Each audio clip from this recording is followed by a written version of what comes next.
In science and technology, the first word what UPSC says, development and their application and effects in everyday life. For example, the equipments, the medicines and other small gadgets, small machines, tools, जो हमारी जो daily life में जो usages हो रहे हैं, उनकी जो basic knowledge है, that should be there to any of UPSC aspirant. Other words, I can say हर किसी को होनी चाहिए वो जो basic knowledge होती है किसी भी equipment. जो साइंस एंड टेक्नोलॉजी का पेपर है, ये बहुत ही बेसिक पेपर है और सभी को ये पता होना चाहिए क्योंकि आप देखो आज के वर्ल्ड में या आज के टाइम में मोस्टली हम सभी मशीन से आसपास ही हम लोग के मशीन्स हैं, घिरे हुए हम लोग। अब मशीन्स कुछ भी हो सकती हैं। एक फैन देख लो, नॉर्मल एक फैन में कौन कौन से पार्ट लगे आपको पता है, वो एक मशीन है। इन 3 Idiots movie he explains what is machine. Sir actually हम मशीनों से घिरे हुए हैं सर। पेन की निब से लेके पैंट की जिप तक सब मशीन है सर। 1 सेकंड में अप, 1 सेकंड में down, up down, up down, up down. Zip is also a type of invention, you can say. कोई भी इन्वेंशन मशीन हो सकती है, कोई भी इन्वेंशन आपके आसपास है, आपको वही पढ़ना है, जो लिटिल इन्वेंशन आने वाली है वो पढ़नी है, जो आपकी डेली लाइफ में हेल्पफुल साबित हो, मदद करे। और आप देखो ना, साइंस एंड टेक्नोलॉजी का नीड बेसिकली वही है। अगर उससे हेल्प नहीं हो रही है ह्यूमन बींग्स की तो कोई पर्पस सॉल्व नहीं हो रहा उसका। तो वो इनोवेशंस ऐसी ही होंगी जिनसे आपकी हेल्प हो, डेली की नीड्स आपकी पूरी हो जाए। जैसे आप फ्रिज देखो, आप टीवी देखो, आप कंप्यूटर देख लो, वॉचेस देख लो, फोन्स देख लो, कोई भी चीज वो मशीन है जो आपके आसपास, वो आपके यूज में ही आ रही होगी, अदरवाइज उसका कोई नीड ही नहीं है बनने का। तो इनोवेशंस बिना नीड के, बिना यूज के बेकार हैं। There is one saying ना, invention, need is the mother of invention. हाँ, need is the mother of invention. तो बिना यूज के, बिना नीड के आपका इन्वेंशन टोटली वेस्ट है। इसको देख लेते हैं पेपर को हम लोग, डेवलपमेंट कैसे हैं, एप्लीकेशंस कैसे हैं, इफेक्ट्स कैसे हैं। तो first word what we see is chemicals in food. Chemicals कौन कौन से हो सकते हैं? केमिकल आप देखो, आप होम यूजेस में कितने केमिकल होते हैं यूज। yes. जैसे कि आप देखो, आप सोडियम कार्बोनेट एक केमिकल है, yes. लेकिन वो आपके बेकिंग पाउडर जैसे होता है यूज, आपके ब्रेड में होता है, बेकरी में होता है यूज। उसी तरह फॉर्मेल्डिहाइड आपके प्रिजर्वेशन में होता है यूज। सॉल्ट देखो आप, सॉल्ट क्या, NaCl केमिकल है, लेकिन वो खाने में टेस्ट के लिए होता है यूज। तो केमिकल्स का यूज ऐसे है, पेट की कोई प्रॉब्लम हो जाए, आपको स्टमक एसिड मतलब आपके हो जाए, हेडेक हो जाए, तो उसके लिए वेरियस चीजें होती हैं यूज, जैसे एंटी एसिड हो गए, तो इस टाइप की चीजें होती हैं यूज। एक तो chemicals in food and also chemicals in food, you can say those food products which is actually preserved and it is in market in commercial use, for example for selling and preserving and saving it for further future. और transportation के लिए बहुत सारे ऐसे fertilizers, chemicals. For example what we see is we have fishing areas in the coastal region. For example Indian peninsula is a big peninsula and we have a lot of fishing regions, और वो market में आते हैं। For example वो दिल्ली में आती है, यहाँ पे मार्केट में मछली, समंदर की मछली, और वो from fishing camp to reach market it will take approximately 10 to 15 days. तो 10-15 days how they preserve? They have very traditional methods of preserving, sometimes traditional, sometimes but nowadays modern. Because of lot of development and cold storage facilities की जो developments हैं, उसमें क्या होता है, the natural preservative system है that has been abolished approximately to a higher level. Now the new methods have been taken place and उसका substitute आ चुका है, और they are using chemicals and other equipments and methods to preserve these things. Chemicals भी add होते हैं, and most of the time what happens is the harmful chemicals which is actually harmful to your health, and also freshness of any vegetable food can be destroy or maintain, both can be happen. आपको 2 example देता हूँ। जैसे हम लोग कल बात कर रहे थे मिल्क की, चाय की, तो जो टेट्रा पैक का मिल्क आता है, आप देखो वो मिल्क नहीं है, बेसिकली वो मिल्क नहीं है, वो केमिकल्स हैं। वही तरह केमिकल के हार्मफुल इफेक्ट अगर आप देखो, पता नहीं वो मिल्क कैसा है, फर्टिलाइजर उसमें मिले हैं, पता नहीं क्या मिले हैं, उसमें क्या पेस्टिसाइड्स क्या मिला रखे हैं, पता नहीं वो क्या है। और आप दूसरा चीज देखो, बहुत साल पहले, मैं नाम नहीं लूंगी, I use one particular milk. मैंने इसलिए नाम नहीं लिया उसका। हाँ, I use one particular milk and it is one of the top brand in India and also it is international brand. एक दिन क्या हुआ था, दिल्ली की गर्मी आप जानते हो, एक दिन क्या हुआ था, तो मैंने रात को दूध गर्म करके पिया, और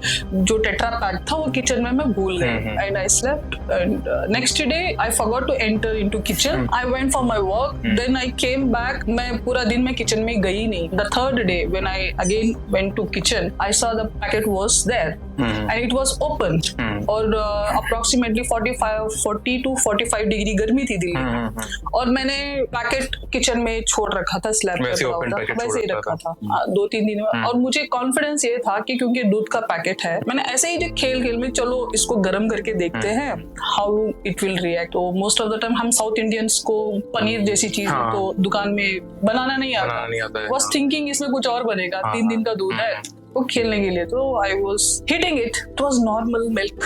वो मतलब वैसा ही रहा, एज इट इज रहा, वो मतलब उसकी फटा नहीं।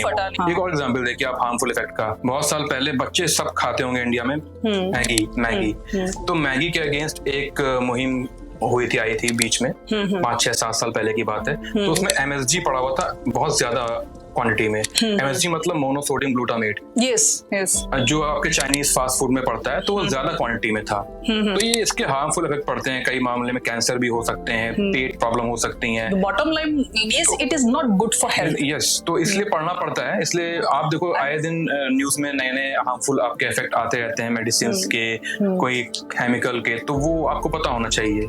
मोस्ट ऑफ द टाइम जो रेस्टोरेंट्स हैं, जो छोटे बड़े सारे रेस्टोरेंट्स में, what I have seen, and most of the time what I have seen is they use some particular MSG इस्तेमाल करते हैं for tasting। टेस्ट के लिए होता है, हाँ, वो टेस्ट आपके enhancing में काम आता है। हाँ, तो वो almost everybody does that। हाँ, वो खाने में पड़ता है, लेकिन मोस्टली चाइनीज फूड में वो पड़ता था।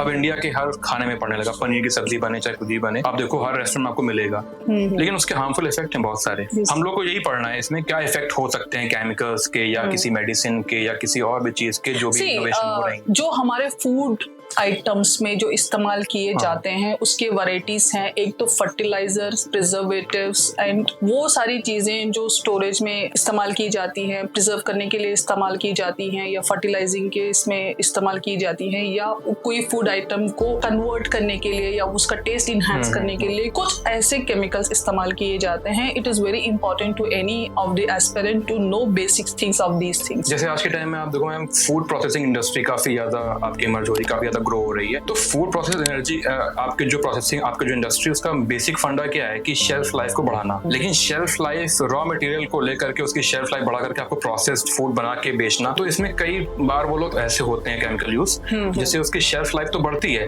लेकिन उसके हार्मफुल इफेक्ट भी पड़ जाते हैं बॉडी के ऊपर, आपकी ह्यूमन बॉडी के ऊपर, या आपके सॉइल पे कह लो, या आपके होलिस्टिक आपका जो एनवायरनमेंट है उस पे भी कह लो, क्योंकि फैक्ट्री में वो आपका प्रोसेस हो रहा है, तो कुछ ना कुछ आपके पॉल्यूशन भी क्रिएट हो रहा होगा। तो इस टाइप की चीजें देखने को मिलती हैं। ये एक और चीज इसमें हम ऐड कर सकते हैं कि बेवरेजेस में आप देखो lot of sugar content in beverages. Exactly sugar content जो होता है काफी ज्यादा होता है। तो आज की अभी देखो, अभी सरकार ने कुछ साल पहले ईट राइट कैंपेन शुरू की थी। तो ईट राइट कैंपेन में क्या था, उसमें भी वो लोग इन हार्मफुल इफेक्ट को ही बता रहे थे कि आपके जो प्रोसेस फूड हो गए उसमें शुगर का कंटेंट ज्यादा होना, या आपके जो फास्ट फूड हो गया उसमें फैट्स का कंटेंट ज्यादा होना। तो जैसे आपका ऑयल हो गया, तो वो लोग बार बार एक ही ऑयल को करते रहते हैं यूज, तो उससे आपके फैटी लीवर की प्रॉब्लम हो जाती है। शुगर कंटेंट ज्यादा होने से आपकी ओबेसिटी आती है, आप डायबिटीज मतलब आपके हो सकती है। तो इस टाइप की चीजें हैं आजकल देखने को मिलती हैं। To avoid this thing, even government has taken so many initiatives। हाँ, मैंने बताया ईट राइट कैंपेन एक उसमें इनिशिएटिव है। एक BPL कार्ड्स के लिए government provides sattu, in which they provide multiple grains and multi grains का उसमें मल्टीग्रेन्स का भी देते हैं। और अभी एक वो लोग 2 इसमें चीजें भी यूज कर रहे हैं, एक फोर्टिफिकेशन कर रहे हैं, एक आपका इरेडिएशन। एक फोर्टिफिकेशन में क्या हो रहा है, उसमें आपके न्यूट्रिएंट कंटेंट को बढ़ा के दे रहे हैं। जैसे आपका विटामिन ए गोल्डन राइस में होता है, आपके गोल्डन राइस में विटामिन ए के जो आपका एक केमिकल है, आपका एक विटामिन है, उसको उसमें मिला करके आपको न्यूट्रिएंट एनहांसमेंट के थ्रू जो अपने देश के लोग हैं मतलब उनको देते हैं कम राइस पे। दूसरी चीज अभी एक और इंडिया ने शुरू किया है, भारत आटा, भारत राइस, भारत ये मतलब, तो उन्होंने भारत ब्रांड को एक इनिशिएटिव बनाया है कि भारत ब्रांड को बढ़ाया जाए और भारत आटा, भारत राइस इस टाइप में उसको बेचा जाए। उसके प्राइस भी कम है, उसमें न्यूट्रिएंट कंटेंट भी ज्यादा है। सरकार ने ऐसा सोचा है कि उसमें आयरन का भी हो जाए, उसमें विटामिन को भी एनहांस किया जाए। तो वही अगेन फोर्टिफिकेशन ऑफ फूड। तो ये सब चीजों से आज के टाइम में न्यूट्रिएंट कंटेंट को बढ़ाने की एक मुहिम हुई है शुरू, कि कैसे भी लोगों के न्यूट्रिएंट कंटेंट बढ़ाया जाए। उसके अलावा गवर्नमेंट ने या मतलब हमारे यहाँ इंडिया में कुछ चीजें और भी शुरू हुई, जैसे नेशनल न्यूट्रिशन मिशन, वो भी शुरू किया गया है। मिड डे मील, आप देखो मिड डे मील क्या है, मिड डे मील भले ही बच्चों को मतलब जो प्राइमरी बच्चे होते हैं उनको एक माल न्यूट्रिशन, हाँ, मतलब उनके लिए एक मिड डे मील है, लेकिन उसका अदर व्यू क्या है कि उनके जो न्यूट्रिशन की नीड है वो पूरी हो जाए। तो मिड डे मील का इसलिए काफी ज्यादा यूज है, इसलिए अभी तक वो उसको एंड नहीं किया गया, अभी तक वो वैसे ही रन हो रही है प्राइमरी स्कूल्स में। तो ये सब इनिशिएटिव भी यहाँ देखे जाते हैं। I like to add here, because we are talking about midday meal. Government of India has contributed one of the midday meal to one particular country, that is Afghanistan. और उसमें उन्होंने सबसे एक स्नैक्स दिया था, वो पार्ले जी बिस्किट भेजे थे, जो अभी भी भेज रहा है अफगानिस्तान। तो ये आप देखो, तो इस टाइप से चीजें हैं कि जो आपके प्रोसेस फूड हैं, आपके जो मेडिसिन हैं, आपके जो और आपके जो फूड प्रोसेसिंग के जो फूड बन के आ रहे हैं, आपके प्रिजर्वेटिव यूज हो रहे हैं, उसके हार्मफुल इफेक्ट क्या है, तो उसको सरकार देख रही है। क्योंकि आज के टाइम में लाइफस्टाइल आपके प्रॉब्लम शुरू हो जा रही है, कार्डियोवैस्कुलर प्रॉब्लम काफी सारी आ रही हैं, तो उससे मतलब उससे बचने के लिए ऐसी ऐसी कैंपेन आ रही हैं, ऐसे इनिशिएटिव आ रहे हैं, ऐसे एक्ट बन रहे हैं। See, I tell you one thing, there is no one जिसको ये नहीं पता कि बाहर का खाना, घर से बाहर का खाना जो है, खाना हार्मफुल है, बट स्टिल पीपल प्रेफर जो जंक फूड है, फॉर एग्जाम्पल बहुत सारे जंक फूड हैं, fast food, junk food, burger, pizza, chowmein, सब हो गया। Everybody knows junk food is actually very much harmful to your body, to your health, but still people like eager to consume it. And sometimes in very exceptional case they needed it, sometimes they don't have options and choices, so they go out. लेकिन फिर भी जो आजकल जो products मिल रहे हैं बाजार में, जो मार्केट में what all the readymade products हो गए, प्रोसेस प्रोडक्ट हो गए, वो जब घर में आते हैं तो वो भी उतने ही हार्मफुल होते हैं जितने बाहर का खाना होता है। ये हार्मफुल क्यों है, इसमें एक चीज समझनी ये यहाँ जरूरी कि आप देखो जो बेसिक न्यूट्रिशन की नीड है वो क्या है, प्रोटीन, विटामिन, और लेकिन इन प्रोसेस फूड में या ये जो रेडीमेड फूड है या ये जो फास्ट फूड है, इनमें ज्यादा कंटेंट में क्या है, कार्बोहाइड्रेट्स, फैट्स, जो आपकी बॉडी को उतनी नीड नहीं है।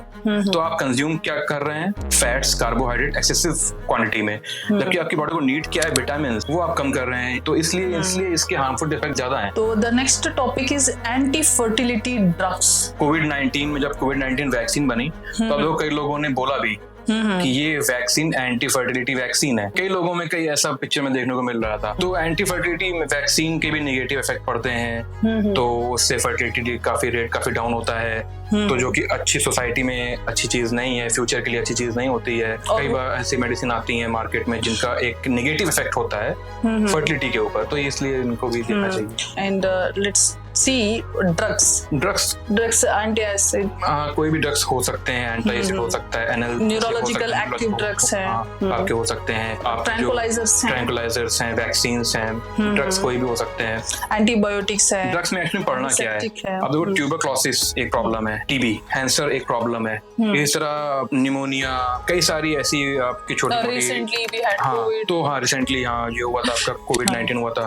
तो अब देखो इनके लिए नई वैक्सीन आ रही हैं, तो बच्चों को पढ़ना क्या चाहिए, न्यूज़पेपर रीडिंग अच्छे से पढ़ें, और उसमें जो नई वैक्सीन आ रही हैं उनको जरूर पढ़ते हैं। जैसे मॉक्सक्यूट्रिक्स, अभी एक नई वैक्सीन आई थी आपके, या नई एक मेडिसिन आई है, ये आपके मलेरिया के लिए एक है वैक्सीन। तो इस टाइप की चीजें बच्चों को पढ़नी चाहिए। ये न्यूज़पेपर रीडिंग से ही आएगा आपको कि आप डेली न्यूज़पेपर पढ़ें, उसमें नई वैक्सीन, नई ड्रग्स या नई कोई ऐसी इनोवेशन हो रही है मेडिसिन के फील्ड में, तो आप उसको देखो और उसके हार्मफुल इफेक्ट भी जरूर पढ़ो। बिना हार्मफुल आप उसके इफेक्ट पढ़े आपको नहीं समझना है कि ये क्या इसकी नीड है, क्या इसके हार्मफुल इफेक्ट्स, तो ये सब पढ़ना चाहिए। There are so many factors, या तो एक्सेस यूज में वो हार्मफुल होती है, हर दवा भी वो नुकसान करती है जरूरत से ज्यादा इस्तेमाल करके। जैसे आप एग्जांपल देख लो इसका, अगर आप एंटीबायोटिक्स या पैरासिटामोल, सिंपल आप बुखार के लिए आती है मेडिसिन, अगर आप ज्यादा पैरासिटामोल ले रहे हो या अगर आप एंटीबायोटिक ज्यादा ले रहे हो तो आपके लीवर का फंक्शन खराब हो जाएगा। इसीलिए जो भी आपके मेडिसिन देने वाले होते हैं तो वो इन मेडिसिन के साथ में एक आपको गैस्ट्रिक्स वाली भी मेडिसिन देते हैं साथ में, कि आपके पेट की प्रॉब्लम ना हो, आपके लीवर की प्रॉब्लम ना हो, जो फूड है वो ठीक से आपका डाइजेस्ट हो जाए। तो इसलिए ये देखो आप ना कि ये नॉर्मल मेडिसिन, एंटीबायोटिक्स, पैरासिटामोल, लेकिन फिर भी इसका इफेक्ट हार्मफुल पड़ रहा है लीवर पे एक्सेसिव यूज करने पे। There might be question in mains और इन एसे प्री में आ सकता है, नॉर्मली प्री में आ सकता है कि excessive use of this type of drugs. नई वैक्सीन आ रही हैं तो उनको जरूर पढ़ना चाहिए कि ये वैक्सीन किस यूज के लिए, कहाँ पे लॉन्च हुई। कई बार देखो आप अफ्रीका में, क्योंकि वो काफी पुअर कंट्रीज हैं, तो कई सारी वैक्सीन WTO के थ्रू वहीं लॉन्च होती हैं, जैसे मलेरिया की हो गई, खांसी की हो गई, रुबेला की हो गई, TB की हो गई। बहुत सारी वैक्सीन ऐसी लॉन्च करता है WTO की, क्योंकि पुअर कंट्रीज हैं, तो ये नई नई आती रहती है न्यूज़पेपर में, आपको पढ़ना चाहिए ये सब। इसमें कुछ और चीजें हैं जैसे कि सोप्स एंड सिंथेटिक डिटर्जेंट्स। हाँ, अभी देखो आप सोप्स एंड सिंथेटिक आप जो बात कर रहे हैं, तो आप कुछ भी देखो, आप टूथपेस्ट ले लो, आप सोप ले लो, आप और कोई आपके जो प्रोडक्ट हो गए, ब्यूटी प्रोडक्ट हो गए, हाँ ब्यूटी प्रोडक्ट हो गए, इन सब में आज के टाइम में नैनो पार्टिकल्स या नैनो प्लास्टिक की बात हो रही है। Specially in cosmetics nano particles are higher, क्योंकि ये एब्रेसिव मटेरियल के यूज में होती हैं, एब्रेशन के काम में आती हैं, और इनका यूज बहुत ज्यादा हो रहा है। आप उसमें देखो, टूथपेस्ट में देखो, आपको नैनो प्लास्टिक मिलेगा ही मिलेगा। क्यों? क्योंकि आपका जो टार होता है, आपके जो माउथ में जो कार्बोहाइड्रेट की लेयर हो जाती है, उसको निकालने के लिए एब्रेसिव के थ्रू नैनो प्लास्टिक होती हैं यूज। तो लेकिन उनके इफेक्ट वही अगेन हार्मफुल इफेक्ट है उनके, वो रिवर बॉडी में जाएंगी, वाटर बॉडी में जाएंगी, तो वहाँ जो आपकी छोटी फिशेज हैं वो उनको करेंगे इनटेक, तो फिर वही larger See, in bottom line is the cosmetics. In cosmetics, there will be a lot of Creams हो गई, हाँ, harmful nanoparticles which contributes in your pollution, in your ocean, in your delta region, or even your aqua life. Food chain में आपके आ जाएंगी। जैसे आप इसका example देखो, आप मीना माटा प्रॉब्लम एक हुई थी, मीना माटा एक इलनेस है, तो वो क्या है, वो आपके लेक में शुरू हुई थी, और वो क्या है, वो मरकरी का एक्सेसिव यूज। मरकरी जो है वो फैक्ट्री से होते होते वाटर बॉडी में गई, फिर वाटर बॉडी से वो छोटी फिश से लेकर लार्ज फिश में, फिर ह्यूमन बीइंग में आ गई, तो वो मरकरी का इंटेक ज्यादा होने लगा। तो मीना माटा एक प्रॉब्लम ये वाली, तो ये पढ़ना बच्चे को पढ़ना चाहिए। इस टाइप की चीजें न्यूज़पेपर में से आप रीडिंग करके कर सकते हो कि कौन सी नई प्रॉब्लम आ रही, कौन सी नई बीमारी आ रही है, और उससे क्या इफेक्ट पड़ रहा है आपके फूड चेन में, वाटर बॉडी में, आपके होलिस्टिक आपका जो एनवायरनमेंट है उसमें पॉल्यूशन कैसे हो रहा है उससे। In preliminary exam, most of the time UPSC questions. In mains, UPSC asks for problems, and in your personality test, UPSC asks for solutions. हाँ, exactly. तो ये जो प्रोसेस है ना, that brings one of the best candidate in service. हाँ, अगर exactly. इस जो प्रोसेस है, पूरा लंबा जो प्रोसेस है, उसको डिटेल में समझ लो, how the process goes. Basic चीजें आपको पढ़नी है, बेसिक चीजें आपके आसपास जो भी है, सबको बेसिक चीजें पढ़नी है।